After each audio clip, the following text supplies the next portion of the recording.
It's a very good evening and welcome to Network. My name is Spomela Zondi. Tonight we'll be telling you about the biggest country domain in Africa. MTN has publicly launched its streaming service.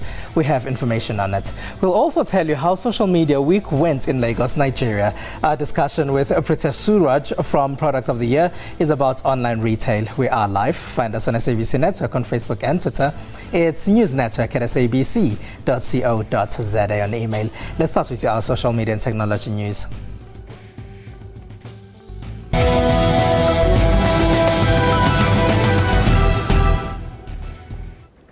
South Africa has the most used local internet domain name .za has reached an exciting milestone.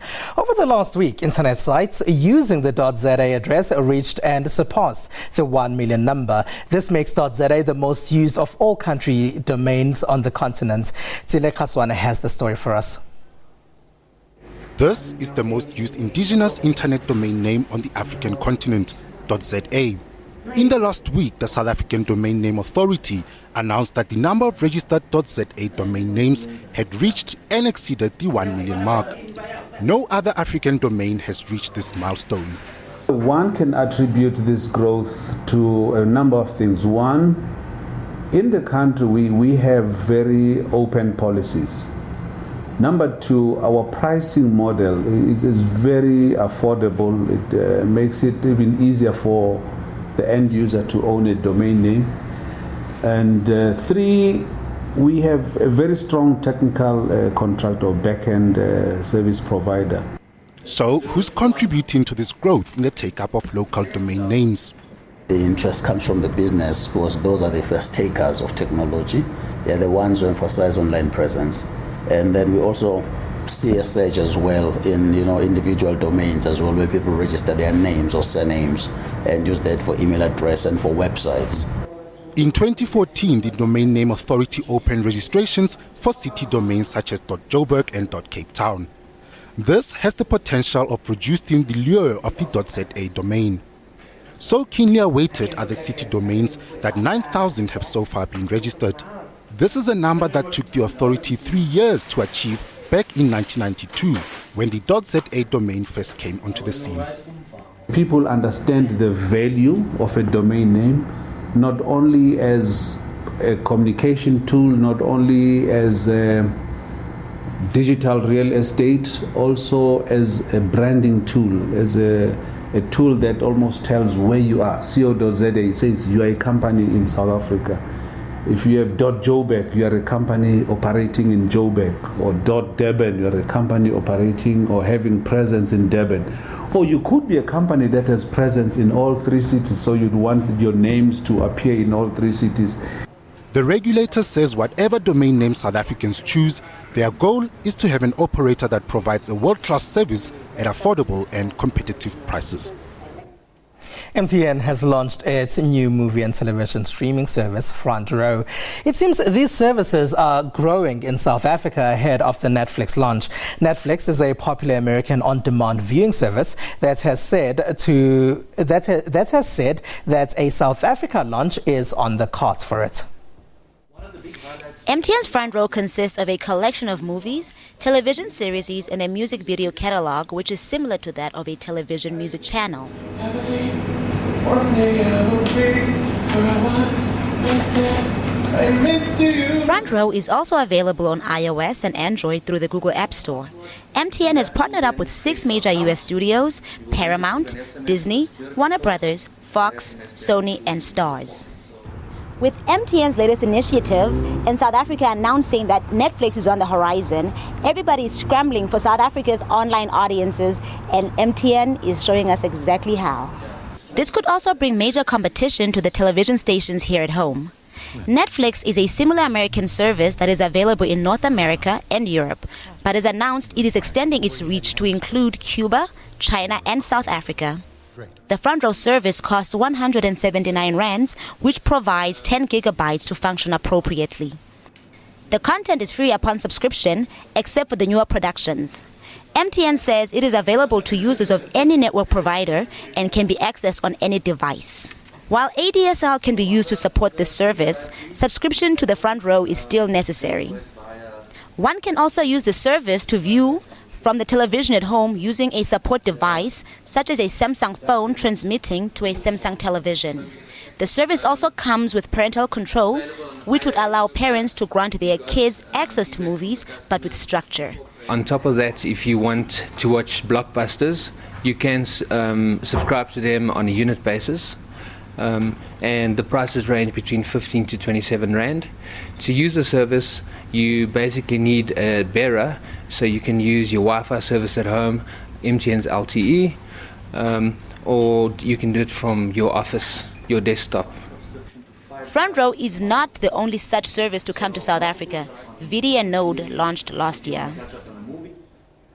The hashtag Spy Cables has been trending for much of last week. This has one international news organization published some of South Africa's classified intelligence documents. The documents revealed issues of international espionage, assassination attempts, and threats of cyber attacks on the country. But how these documents made it into the public arena has also become a story in itself. It has made some to question the level of sophistication of the country's cybersecurity measures. Some of the headlines on the leaked classified intelligence documents that have drawn criticism of the level of sophistication of South Africa's cyber security measures. After a lengthy investigation, the international news organization Al Jazeera has posted them on its website for all to see and scrutinize. Because we do not know the full extent of the information and the one that is still remaining, but the key thing though is that it may embarrass South African government in a sense of showing weaknesses in their system. It's not clear if Al Jazeera obtained the documents through human sources or by hacking into South Africa's intelligence cyber systems. The news organization does, however, claim that foreign spies gained South Africa's secrets by hacking into computers, amongst other techniques. If the latter is true, it will have exposed weaknesses in how the State Security Agency protects its secrets online. Despite this, the head of South Africa's security is confident of the systems they have in place, both in the physical and digital space. He says citizens must be assured that they have a strong intelligence service.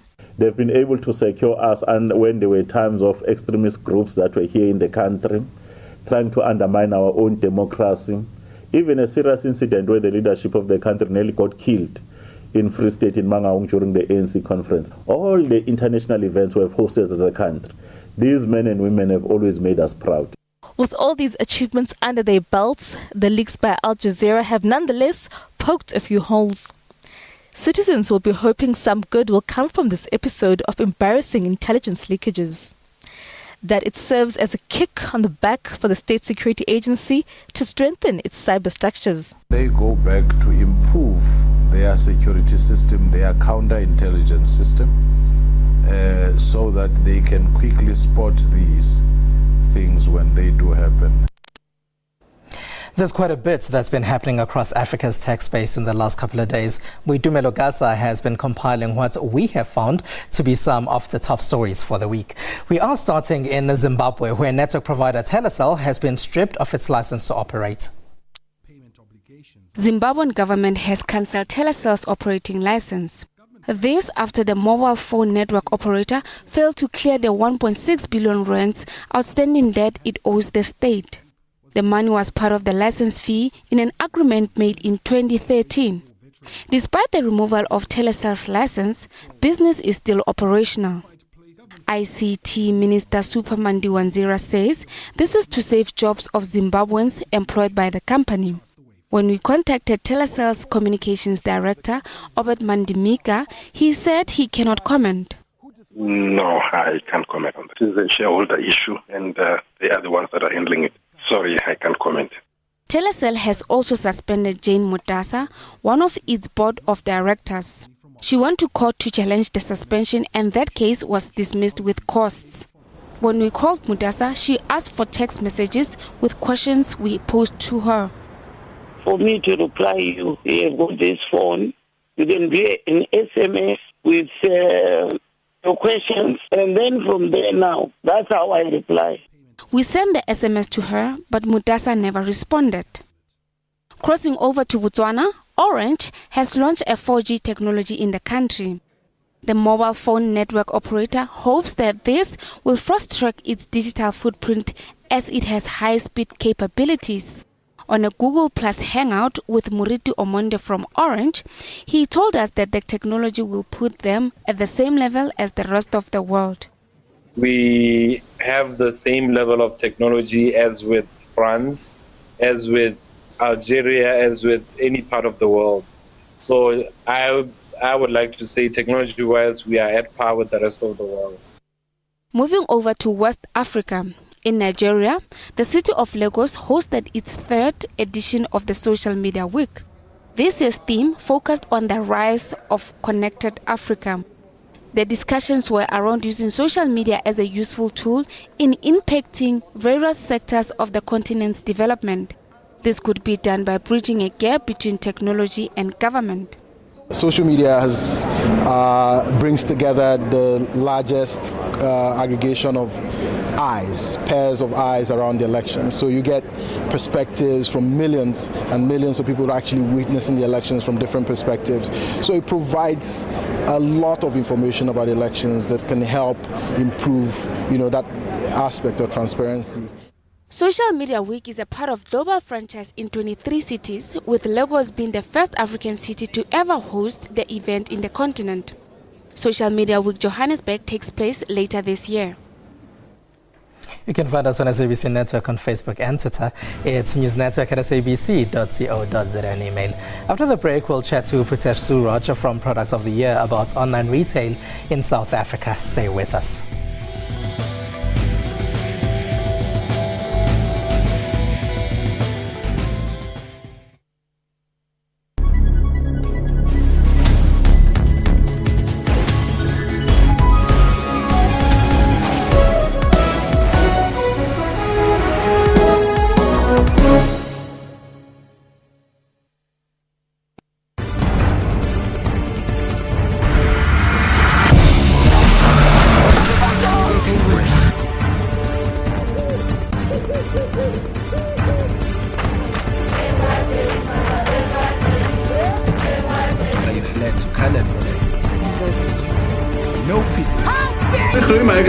Ja, ik heb een paar bezig. Kom.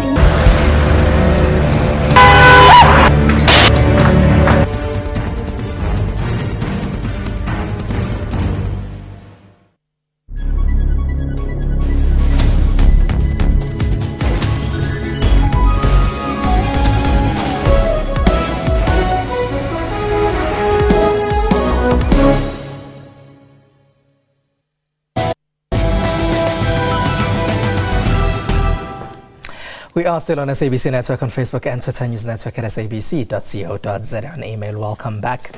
Overseas online retail stores like China's Alibaba and America's Amazon are out of reach for most Africans. That is the reason some Africans are creating their own online retail stores. But sales over the internet are slow to pick up here in Africa. Justin Christensen's job as Uganda manager for online retailer Kaimu involves wading through the dusty maze of downtown Kampala. There, he tries to convince wary shopkeepers that selling their wares online can give them an edge. But that's sometimes a struggle to do, so there must be a team of dedicated negotiators. We have a full team of kind of professional sourcers, if you will, or personal shoppers in a way. They'll go out and interact with the sellers and source items. And in the process of sourcing those items, they negotiate on behalf of the buyer with the seller to find the best price. Uganda is just one country in Africa where online retail is growing. The same is happening throughout the continent. In Nigeria, Kaimu employees are working hard at taking photographs of the goods they sell. They then put them on the web, and once the customers have selected what they like, then it's the terrible job of moving through the traffic of Africa's busiest streets in an effort to deliver in a short space of time. But despite online picking up, the rise is still slow. South Africa is the online retail market leader in Africa, but online sales are only at about 1% here at home too. When you see high percentage growth numbers, it doesn't really mean a lot in dollar terms, for example. African firms are also hampered by the continent's national boundaries, currencies and regulatory systems, and some say this could make them vulnerable to acquisition by Amazon and Alibaba once they turn their attention to Africa's market. All right, to continue the conversation on online retail is Pritesh Suraj, who is the Chief Innovation Officer at Product of the Year. Hello, and thank you for being a part of our network, Pritesh. Oh, good evening. Thanks for having me on. Why is online retail slow to pick up in Africa? Well, I think it really has to do with a few fear factors that exist in the marketplace. Number one, lots of people are scared about whether their credit card details are safe when they're using online retail. There's concerns about the delivery mechanism and whether they're going to get the product they want. And something that's really big globally is obviously clothing and footwear. And there's a concern that if you purchase these kind of products and bring it here, you're really going to get the wrong size, it's not going to fit. And then there's going to be that buyer's remorse. And we do have a lot of online retail stores that sell clothes here in South Africa. Mm-hmm. Is that the problem that people have, that wrong products get to them, or sizes or things that don't fit? Yeah, I think that's one of the issues that lots of people find, because sizes are not uniform across. So when it comes to clothing specifically, that's one of the biggest issues you have, where people buy something, they get it and they go, it doesn't fit me now. It really doesn't work the way I want it. And it ruins that whole experience, because now you've got to send it back, get the product there, try and get your right size back. Whereas if you're in a store, you take 3 or 4 of the items, try it on, the one that fits, you walk out and use it. And therefore what we find in South Africa is that lots of people are keen on DVDs, music, books, kitchen products, for example. Yuppie Chef is huge in South Africa because people know that what they're going to get is exactly what they saw maybe in a store or what it looks like on an online catalog. Pritesh, what are the numbers looking like in South Africa? Well, some of the recent data that I've seen is the South African shares of the online global space is minuscule. The last number I saw is 0.3% of the global online space. And in 2012, that equated to about 3.3 billion rands. So we're still really, really small. But what's great is that there was recently a McKinsey report that was released. And that said that by 2025, we can look at the entire African continent accounting 5 to 6% of their total GDP coming from online retail. And if we can achieve that, that puts us in the same on par with Taiwan, the UK, Sweden, so major markets that are out there. Now, at Product of the Year, you look at future trends. Yes. What do you think needs to happen in South Africa for these figures to grow? Well, I think one of the key things that I have to understand is one of the successes we've seen in West African markets and why online retail is doing there is because the retailers understand that it's all about linking buyers with products that they really, really want. So trying to understand what kind of products that are not available and not easily available for the consumers over here is really, really important. And ultimately getting the penetration of the handsets down there and platforms that work on the handsets. So tailor your site to work on mobile phones. The data we've seen in South Africa, for example, is that around a quarter of users are actually online users are actually purchasing those products on tablets. And that's over and above the 23% who are buying these products on mobile phones. So focusing on those platforms will help boost the sales. And there are issues of delivery as well that Yes. that have been a problem. In South Africa, the post office was on strike for a huge chunk of last year. It was. And I think that one of the things is if you go to a lot of sites, what it says is, we did not deliver through the South African Post Office. The reality is most of these sites never did deliver through the South African Post Office. They work with really great global and local courier companies. But again, one of the fear of South African consumers is, if I purchase from here, how is that actual point going to go from this product being dispatched to getting to me? And lots of people think it's going to the post office. The reality is the systems and processes that are being used are so safe that even the South African Post Office strike doesn't make a difference to it. But then if, let's say, they are using courier services, Yes. Are customers willing to pay for those? So then comes the other issue, obviously, that we have. And that is that if you go into a mall, that fuel cost of going to the mall can be amortized across a number of different stores. You buy your groceries, you may buy some clothing, you may buy some DVDs. The challenge that a lot of people are finding now is, if you buy one DVD, you're spending huge amounts of cash to have that delivered to you. So you're not really amortizing it. For every individual item you're buying, it gets really, really expensive. And I think, therefore, one of the challenges that we need to look at is how do you bring that cost down. But there are innovative ways that other countries have come up with in order to sort of like lower that cost. Yes, so obviously globally, one of the things is now people are discussing about things like drones. Amazon's been investing in drone technology. Google's been investing in drone technology. They've got a lot of issues with that. But the reality is South Africa already has some platforms that are working really well. For example, you can now purchase online but have the fulfillment done at the store. So buy online, but go in maybe 3 to 4 days to a retail store in South Africa and collect it. So that's great. And the other innovative thing that's happening globally is almost an Uber delivery system. In San Francisco, what they're pioneering right now is if a package needs to be moved from one spot to another, they're seeing who's nearby, who's safe, who's willing to transport that package at a lower rate. And those are the kind of innovative things that are more needed here in South Africa than in the USA or in the UK. Credit card details, are they safe online? They are. I have no problem. I personally will shop online. I have shopped online and I continue to do so because I trust that the online platforms, they are great. Nothing is foolproof, but I can tell you that generally all your details are safe. Pritesh Suraj from Products of the Year, thank you very much for being a part of our network tonight. Thanks for having me on. All right. It's SABC Network on Facebook and Twitter. After the break, we'll take a look at the new LG G Flex 2 smartphone. Stay with us.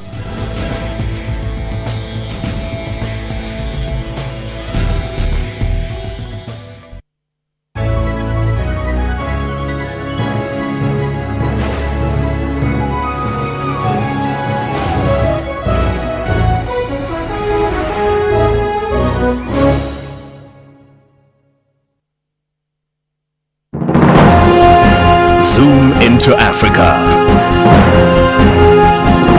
This is the Kingdom of Swaziland. The leader is His Majesty King Mswati III. Swaziland got independent from Britain on 6 September in 1968. The population is more than 1 million people. One of the major languages spoken is English. Monetary unit is Lilangeni.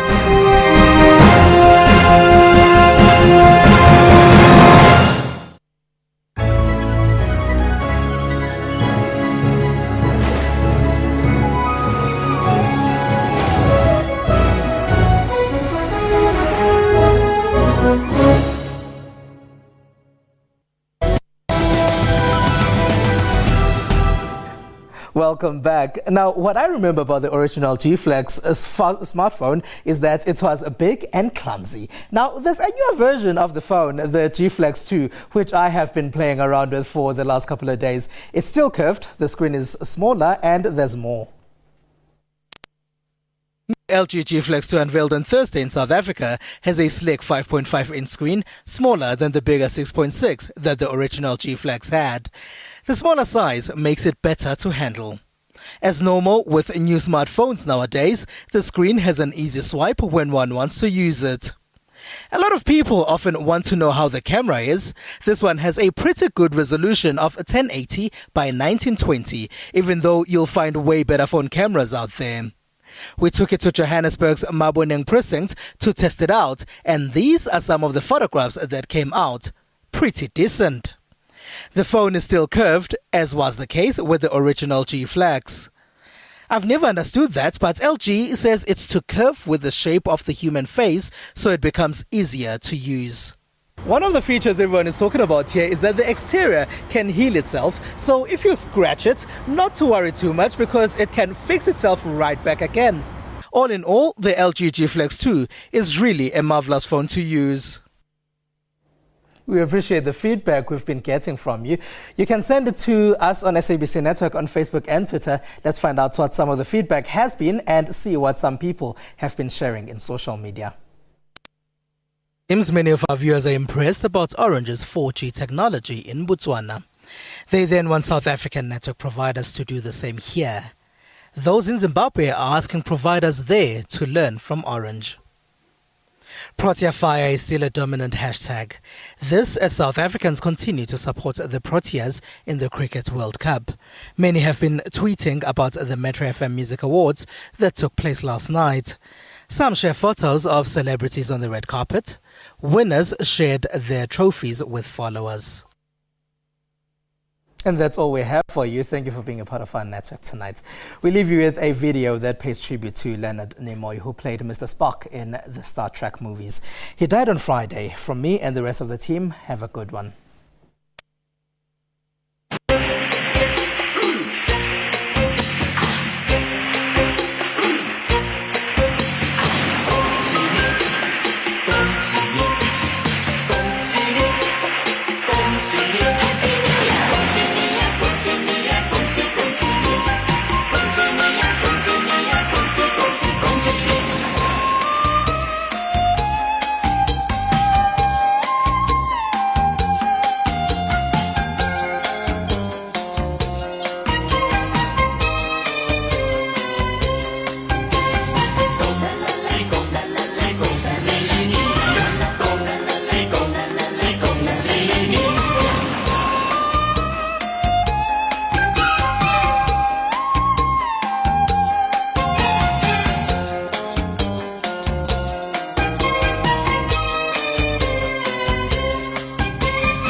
Over 20 years now, South Africa has just been one big construction site, building houses. This is the only country in the world that provides free housing. The government has done very well in this particular area. What are the challenges facing human settlements? Most of the people who move into urban centers are looking for jobs, basically, and that increases the pressure in that particular area. We know exactly what needs to be done where and how it should be done. They were also building houses for married staff, and you had the married quarters and the hostels. And all of that stopped. What happened? Nothing has stopped, Mr. Mateza. We cannot solve the housing problems on our own in this country. We cannot wait for government as well. It's a joint venture, if I were to put it like that, between the public sector and the private sector, particularly in the area of mines. That's Rights and Recourse, Sundays 2 p.m. on SABC News. Eskom could miss a deadline for a crucial step towards turning on the Medupi power station.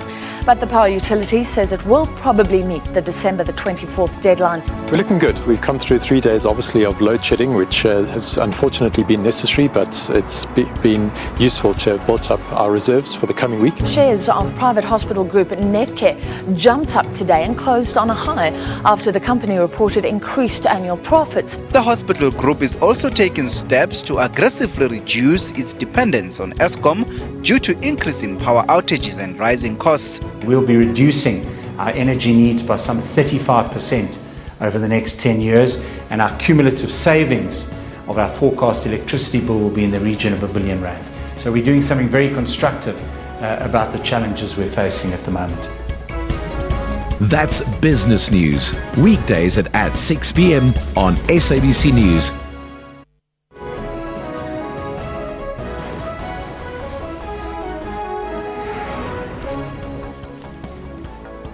It's 8 p.m. Central African time. A very warm welcome to the news at 8 on SABC News Channel 404.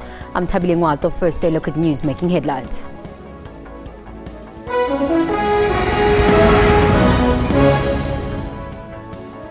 Vote counting continues in Lesotho following yesterday's elections. Egyptian President Abdel Fattah al-Sisi calls on the government to amend laws related to a long-awaited March-April parliamentary poll within 1 month. And prepare yourself for possible load shedding this week. Power utility Eskom says there's a high risk of the lights going out again. On to our top story, vote counting is continuing in Lesotho following yesterday's elections. The country held an early election aimed at overcoming tension among political factions that has led to violence among security forces since last year. As results stream in, the kingdom's chief of police says they're going to mend fences between the army and police force. Relations between the two institutions have been frosty since an attempted coup. The security establishments have been at each other's throats for months. But thanks to SADC's intervention, they are attempting to settle their differences. I must admit, we really need each other.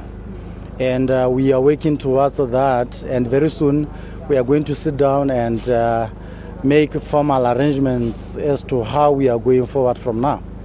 Lesotho police have thanked the Basotho for giving peace a chance, a sentiment echoed by SADC. In all the voting stations that we have been as a Troika, based here in Maseru, the leadership of the Troika, we observed a very peaceful and calm and cooperative process. We had observed that Basotho are not just peace-loving people, but they followed through, that they had peacefully cooperated with all the missions. They have done what was expected of them. The Basotho cast their ballots at more than 1,500 voting centers. Crowds have already gathered at the National Results Center to get the vote result firsthand. The election results will be broadcast nationally and will also be uploaded onto the IEC website, which is proving a popular venue for people both nationally and internationally seeking information about our election. So please allow us to get to work. The IEC expects the official results to be announced on Thursday. It looks like the country is again headed for a coalition government. Jostling has already started behind the scenes, but a picture of who will lead that government will be clear soon. Yoli Sanjamela, SABC News.